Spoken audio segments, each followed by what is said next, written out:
My story about what happened to me while I was in the army on a tour in Afghanistan is unbelievable but true, and I was sworn not to ever talk about it. But what the heck? I am, after all, anonymous and need to get it off my chest.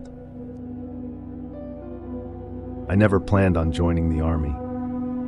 Growing up in a small town in Ohio, my future seemed set. Graduate high school, work at the local factory like my dad, maybe start a family. But life has a way of throwing surprises.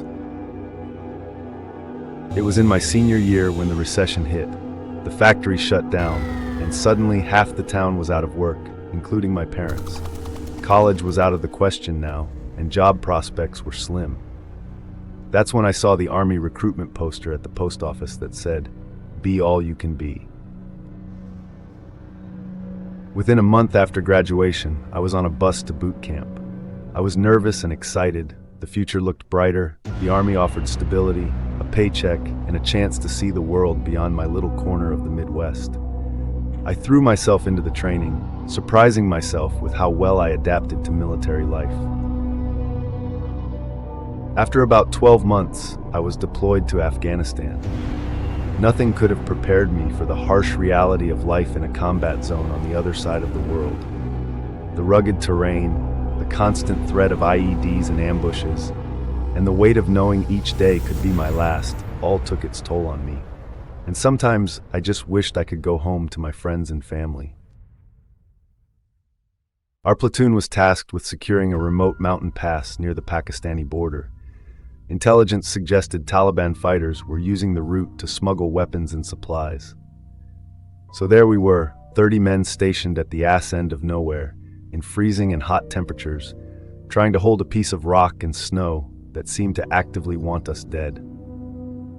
3 months into my deployment, and after a few firefights with the Taliban, endless patrols, and sleepless nights, we'd settled into a harsh new reality. One night, everything changed when we encountered something that made the Taliban look like a Sunday picnic in the park. I still remember that night as if it was yesterday. It was bitterly cold, and the wind just blew right through my fatigues as I huddled against the mud wall of the makeshift outpost.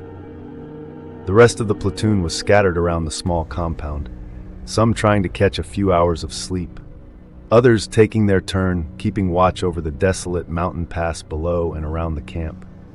We were always scared of being ambushed and took turns to keep around-the-clock watch. One night, it was the lieutenant who first noticed something was off.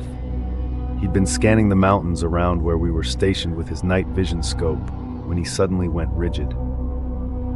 "Movement up on the ridge," he hissed, pointing to a spot only about 500 meters away. I grabbed my rifle and peered through the night scope, but all I saw were rocks and shadows of rocks. Then something shifted, and my blood ran cold. Was it Taliban again? Taliban don't usually appear out of nowhere like that. We know their trails, and usually track them well before they get anywhere near the base. There was something out there, and it piqued everyone's attention and nerves. Then suddenly it stood upright. The figure was massive, a giant, and when it stood upright, I estimated it to be 12 to 14 feet tall. It was covered by so much hair that it looked like a shadow against the rocky landscape until you saw it close up through the night scope. This didn't look human, it was just too big. Questions ran through my head. Was this a giant ape man? A Sasquatch? In the green glow of my night vision lens, I could make out broad shoulders and long, powerful arms that hung almost to its knees. "What the hell is that?" the lieutenant said as he watched it through his night scope. The creature was standing upright, looking right at us, when suddenly it gave out a screaming roar that traveled right through the mountainside. "Get ready to fire when I tell you," the lieutenant said. It was at this moment that it decided we weren't welcome there, and started to move about whilst keeping its distance. I must admit I had never been as scared as I was now, and crouching down behind the mud wall didn't make me feel any better. Then, without warning, it let out another roar that cut through the night like a knife. It was unlike anything I'd ever heard, a primal, bone-chilling cry that was unmistakably not human. I raised my rifle, trying to steady my shaking hands and take aim, but it moved so fast that I couldn't find it through the night scope quickly enough. We were all now anxiously waiting for the lieutenant's order to fire. Suddenly it moved towards us, and as it neared, I caught clearer glimpses of its form. A hulking, ape-like body covered in dark fur, with a face that was a nightmarish blend of ape-man and beast. I couldn't believe this was happening. It seemed like something out of a science fiction thriller.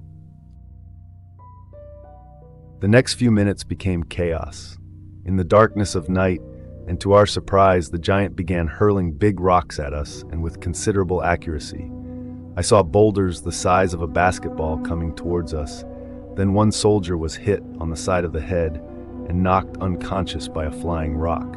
We started shooting at the rock-throwing giant. It was dark and hard to see. Some men were firing towards it, while others just fired aimlessly to scare it away. It seemed to disappear very fast once we started firing, and we lost sight of it. We then stopped firing, and suddenly it became eerily quiet, and since nobody could see it anymore, we assumed it was either dead or managed to retreat back to wherever it came from. Since the entire area was rugged and mountainous, finding its whereabouts at night was impossible. We simply had to wait until dawn and keep a lookout ready to shoot at any moment if it returned. In the morning, the soldier that was injured was airlifted by helicopter to a base hospital, which was 50 miles away, but died a few days later. Later that day, a search party was formed and went out to look for it, but didn't find anything except some footprints. They said there were some caves higher up the mountain, but it was considered too dangerous to go there, and the search was called off. Due to this incident, we were all transferred to another location a few hundred kilometers away a few days later. The new location was much different, and there were no mountains near us. Our base was surrounded by desert, and the landscape was flat and very hot during the day. We never encountered anything unusual there, and for that, I was grateful. I continued my tour of duty at that location for another 10 months until I returned home. I left the army some years later. This encounter still haunts everyone that was there that terrifying night and shall never be forgotten.